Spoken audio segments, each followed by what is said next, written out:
अब श्री कपूर सिंह जी एमएलए प्रस्ताव का समर्थन करें। अध्यक्ष महोदय, मैं श्री घनश्याम जी दास विधायक द्वारा रखे गए प्रस्ताव का अनुमोदन करता हूं। और अध्यक्ष जी, माननीय अध्यक्ष महोदय, इस गरिमा के सदन में मैं माननीय राज्यपाल महोदय के ने 20 फरवरी को सरकार की उपलब्धियां, नीतियों और प्रदेश के भावी विजन के बारे में बड़े ही प्रभाव ढंग से अभिभाषण दिया था। इसके लिए मैं राज्यपाल महोदय का हार्दिक आभार व्यक्त करता हूं। अध्यक्ष महोदय, इसी भी भाषण के हर पैराग्राफ में पिछले 11.25 वर्षों में प्रदेश के विकास की गाथा को दर्शाया गया है। इसमें राज्य की उपलब्धियां, जन कल्याणकारी योजना, नीतियां, सुशासन और प्रतिबद्धता और 2047 तक विकसित हरियाणा के संकल्प को अंततः प्रभावशाली ढंग से प्रस्तुत किया गया है। अभिभाषण के प्रारंभ में मैं लोकतंत्र की गरिमा को, जनादेश के सम्मान और वंदे मातरम की भावना का उल्लेख, राज्य की सांस्कृतिक जड़ों को और राष्ट्रीय चेतना के प्रति सरकार की प्रतिबद्धता को दर्शाता हूं। और यह स्पष्ट करता है कि वर्तमान सरकार सत्ता को सेवा के माध्यम मानते हुए सबका साथ, सबका विकास, सबका विश्वास और सबका प्रयास के साथ सिद्धांत के कार्य कर रही है। विशेष रूप से विजन 2047 के अंतर्गत विकसित हरियाणा के निर्माण का जो खाका प्रस्तुत किया गया है, वह राज्य को आर्थिक, औद्योगिक और कृषि सामाजिक क्षेत्रों में नई ऊंचाइयों तक ले जाने का मार्ग प्रयास करता है।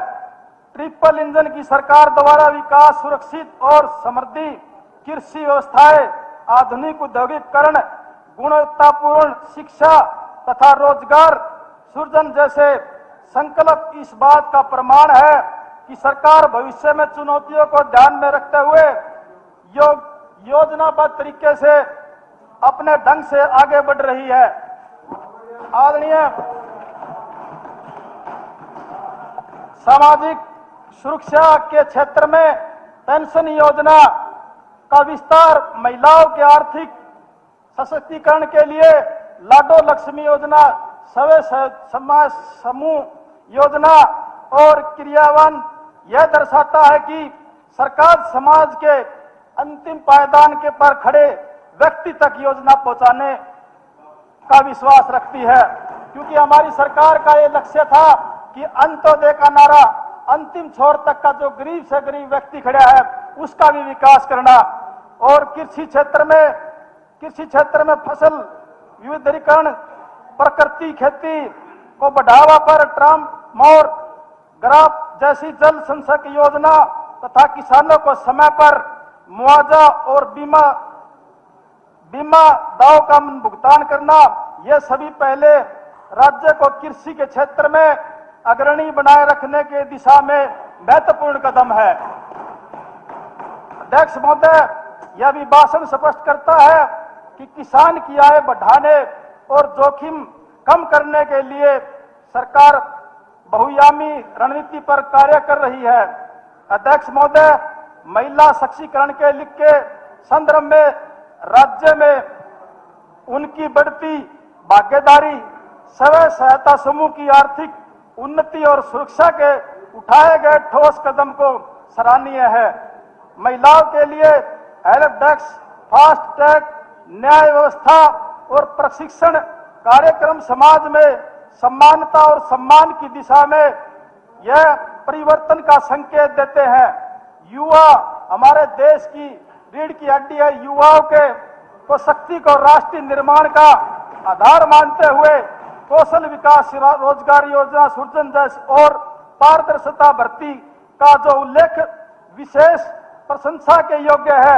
राज्य में लाखों युवाओं को सरकारी नौकरियां प्रदान करना और निजी क्षेत्रों में निवेश को आकर्षित करना, और यह दर्शाता है कि सरकार रोजगार के अवसरों को व्यापक बनाने के लिए प्रतिबद्ध है। मैं अध्यक्ष महोदय आपको बताना चाहता हूं कि हमारी सरकार में शिक्षा के क्षेत्र में राष्ट्रीय शिक्षा नीति 2020 के प्रभावी क्रियावान IPI जैसी JJU और NIT जैसी प्रतियोगिता उपलब्धियों को तैयार करके हेतु विशेष कार्यक्रम मॉडल संस्कृति स्कूल जैसे शुद्धिकरण का तथा डिजिटल शिक्षा का विस्तार करके उल्लेखित राज्य को ज्ञान आधारित समाज बनाने की दिशा में महत्वपूर्ण कदम है। उच्च शिक्षा का में बढ़ती नामांकन दर राज्य की प्रगतिशील सोच को दर्शाती है। अध्यक्ष महोदय, कानून व्यवस्था को के क्षेत्र में अपराध दर में कमी आई है। महिला द्वारा सुरक्षा के लिए विशेष प्रयास, आधुनिक पुलिस व्यवस्था, तकनीकी संसाधनों का सहयोग उपयोग यह प्रमाणित करता है कि राज्य में सुशासन और शांति स्थापित करने के लिए सरकार बड़ी गंभीर है। अध्यक्ष महोदय, मैं आपको बताना चाहूंगा, हमारी सरकार ने क्षेत्र में सड़कों, एक्सप्रेसवे, मेट्रो विस्तार, औद्योगिक मॉडल टाउनशिप और हब जैसा विकास हरियाणा को निवेश के लिए आकर्षण बना रखा है। उद्योग में निवेश, निर्यात में वृद्धि, ईजाफ, इंडोर बिजनेस सुधार राज्य की आर्थिक मजबूती का संकेत है। अध्यक्ष महोदय, मैं आपको बताना चाहूंगा, ऊर्जा के क्षेत्र में आत्मनिर्भर और ऊर्जा के विस्तार और बिजली आपूर्ति के सुधार का उल्लेख राज्य को ऊर्जा सुरक्षा की दिशा में अग्रसर दर्शाता है। स्वास्थ्य के क्षेत्र में नए मेडिकल कॉलेजों की स्थापना, पेयजल और स्वास्थ्य सुविधाओं का विस्तार से शहरी और ग्रामीण क्षेत्र में समान विकास की पहल समावेशी विकास का उदाहरण है। वित्तीय प्रबंधक संदर्भ में GST संग्रह में वृद्धि, समाज कोष अनुशासन और योजनाओं का DBT यह सिद्ध करता है कि सरकार आर्थिक पारदर्शिता और शीघ्रता को प्राथमिकता दे रही है। मैं आपका माध्यम से मैं बताना चाहूंगा कि सरकार ने जो आम व्यक्ति तक जो सुविधा जो चुनाव में वादे किए थे उन पे काम करने का जो आदरणीय हमारी मुख्यमंत्री जी ने और पूरी कैबिनेट सरकार ने, हरियाणा सरकार ने, भारतीय जनता पार्टी की सरकार ने जो लक्ष्य किया था, क्योंकि जनता हमारे को यहाँ से देख रही है, जिन्होंने हमें चुन करके भेजा है, आज वो हंगामे के तौर पर भी देख रही है और हमने भी सबको देख रही है। अनुशासन सबसे बड़ी चीज होती है। भारतीय जनता पार्टी का एक ही लक्ष्य है, मूल मंत्र है, अनुशासन में रहना। अनुशासन से ही घर चलता है और अनुशासन से इतना बड़ा ये हमारा विधानसभा चलता है।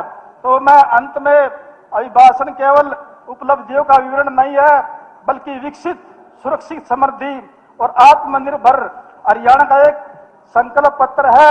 यह अभिभाषण हमें विश्वास दिलाता है कि 2047 से पूरा ही विकसित हरियाणा के लक्ष्य को प्राप्त करने की दिशा में सशक्त कदम बढ़ा चुका है।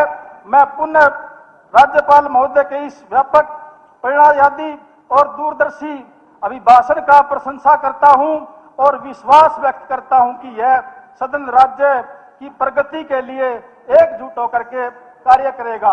और मैं अंत में एक और कहूंगा कि हमारे साथी थे, कोई भी बोलता है तो अल्लाह उल्लाह मचाना, ये बात विपक्ष का काम है, आवाज उठाना। हमें जनता ने चुन के भेजा है, जनता की आवाज उठाना सही तरीके से, सही ढंग से। ये नहीं कि कोई भी हरियाणा प्रदेश की उपलब्धि की बात आए तब भी यहाँ करना। इसी यहाँ कारण तो यहाँ बैठे हैं विपक्ष में, इसी यहाँ कारण तो विपक्ष में बैठे हैं। आप तो इनका तो वो एक जना अध्यक्ष महोदय, एक जना वो ससुराल चला गया और वो रास्ते में फल फ्रूट लेना भूल गया, तो उसने रास्ते में मूली पाट दी, थोड़ी घूंट ला रहा था, तो मूली भी पड़ोसिया की थी, उनकी बनाई थी, तो गट्ठड़ बांध लिया पूरा। वो जाके नरगल लपट लिए उसके, उसने भीतर मारा, गद ही भीतर। आप एक तो वो गट्ठड़ मारे, उनने खाट के नीचे है, वो खाट के नीचे गट्ठड़ मारा तो इकट्ठे हो गए तो पड़ोसिया की उनकी बना कौन थी, उसका 5000 रुपये दंड ला दिया। 5000 रुपये दंड ला दिया, तो तड़कन हो जान लग गया, उल्टा बोल के ले जी फिर आवांग फिर मारूंगा चक्कर। तो उसकी सासू ने बोली ले बेटा ये चीज सोबर फिर सा महंगा फ्रूट ना ले मारे, तो कोई क्वेश्चन लाओ तो हिसाब ला करो, कोई सही हो रोड़ा रद्दा ना ला करो।